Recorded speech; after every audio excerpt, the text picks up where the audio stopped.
बिस्मिल्लाहिर्रहमानिर्रहीम। देखें जी, सबसे पहली बात यह है कि जो ग्रोथ रेट कल आपकी शाया हुई है 2.38%। नंबर एक, जिस तरह पिछले साल भी पहले उन्होंने कहा था जी ग्रोथ रेट हमारी पॉजिटिव है, फिर वो नेगेटिव में जिस वक्त फिगर्स आई हैं तो ये आप देख लीजिएगा कि डाउनवर्ड ही रिवाइज होनी है, क्योंकि इनको कई चीज़ों को इन्होंने मसनूई तौर पे इंक्रीज किया हुआ है। तो नंबर एक बात तो ये आ गई है, क्योंकि आप इकोनॉमी के हालात देखें इस वक्त, जो मीडिया भी रिपोर्ट कर रहे हैं, इकोनॉमिस्ट भी कर रहे हैं कि पाकिस्तान की तारीख में सबसे कम इन्वेस्टमेंट जो है वो इस वक्त की आई है।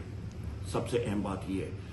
और जो ज़राअत का ये कह रहे हैं कि जी बहुत इसने ग्रो किया है, तो ज़राअत की आप हालात देख लें कि इस वक्त गंदम की फसल जिस तरह वहां पे खराब हो रही है, लोग लेने के लिए तैयार नहीं है, मतलब हुकूमत जो है वो लेने के लिए तैयार नहीं है, लोग बेच नहीं सकते हैं, और सबसे ज्यादा इम्पैक्ट जो है वो पंजाब पे हुआ है। तो आप किस तरह ये चीज कह सकते हैं? मैं पूरा पंजाब, मेरे अपने केसेस होते हैं, मैं पूरी जगह हर जगह में मेरा जाना होता है, लोगों से हमारा मिलना उठना होता है। जो मुल्क के हालात हैं, मेरा ख्याल है इस गवर्नमेंट ने तो बेड़ा गर्क कर दिया है मईशत का। पॉजिटिव ग्रोथ रेट है नहीं, इन्वेस्टमेंट आपकी जीरो से नीचे गई हुई है, नेगेटिव में है। आपके पास एग्रीकल्चरल ग्रोथ रेट इतना मतलब फर्क नहीं डाल रही। वो फिगर्स भी जो है वो बाकी शोबों के कटा लाइफ स्टॉक को या इधर उधर करके उसको वो बम्प अप करने की कोशिश कर रहे हैं, पर ऐसा है नहीं। मतलब at the end of the day या आपकी बम्पर क्रॉप आई थी, वो बम्पर क्रॉप आपको फायदा नहीं दे रही है, आपको किसान को फायदा नहीं दे रही है, आटे की और इन चीजों की कीमत नीचे नहीं आ रही है।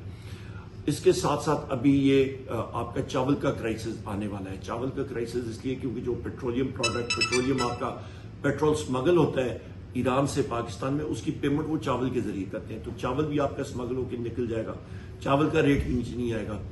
आपकी जो इसको बेस इफेक्ट कहते हैं, जिसकी वजह से कहते हैं वो ये बड़ा आपकी अफराद-ए-ज़र में कमी आई है, अफराद-ए-ज़र में कमी नहीं आई है।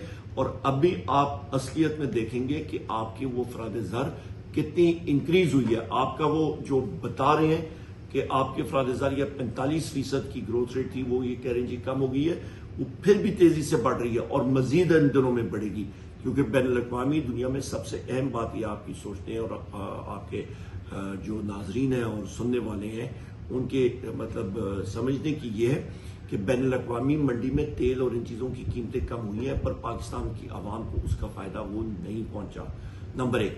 और की कीमतें कमोडिटीज की फिर इंक्रीज होने जा रही हैं, और आपका डॉलर इन्होंने 275 पे रखा हुआ है, मसनूई तौर पे रखा हुआ है, क्योंकि इन्होंने आपका जो इंपोर्ट्स है उसको रिस्ट्रिक्ट किया हुआ है, वो होने नहीं दे रहे हैं। यही वजह बिजली की क्राइसिस, लोड शेडिंग, ट्रांसफार्मर्स खराब होने, ये इस वजह से नहीं हो रहे हैं कि चोरी हो रही है, ये इस वजह से हो रहे हैं कि आप पीछे बिजली पैदा ही नहीं कर रहे हैं। 6500 से ज्यादा मेगावाट की आपकी शॉर्टेज है, क्योंकि आप फ्यूल इंपोर्ट नहीं कर रहे हैं, बाहर से ला नहीं रहे हैं।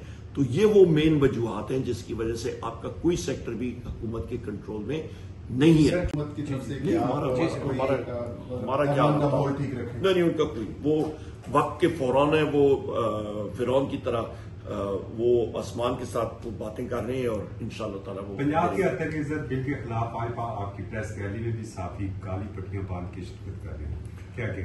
उसकी तो हम लोग डिफेमेशन लॉ जो है आपका पंजाब का, उसका तो हम लोग शदीद अल्फाज में मतलब मजम्मत करते हैं, और फ्लोर ऑफ द हाउस में भी मैंने बात की है, मैं प्रेस कॉन्फ्रेंसेस में भी बात कर चुका हूँ। वो आज़ादी सहाफत को मतलब एक ज़हर कातिल का उसका है असर, और जहां पे भी आप रिस्ट्रिक्ट करेंगे, आप फायर वॉल्स लगाएंगे सोशल मीडिया पे, आप रिस्ट्रिक्ट करेंगे फ्रीडम ऑफ स्पीच पे। सर आखिरी एक अयूब साहब ये बताइए कि हुकूमत बार बार कह रही है कि महंगाई की शरह में जो है वो कमी हुई है, बार बार वो फिगर शो कर रही है कि 11% पे आ गई है, इस पे क्या कमेंट करेंगे? आप खुद भी वजीर खजाना रहे। ये मेरा ख्याल है मैं फिर वो चीज रिपीट करूंगा, ये इन्फ्लेशन का बेस इफेक्ट है, उसकी टेक्निकल डिटेल में मैं नहीं जाऊंगा, पर सबसे अहम बात यह है कि आप किसी आम आदमी से पूछें कि महंगाई कम हुई है या ज्यादा हुई है। महंगाई जो है वो अरूज पे जा रही है।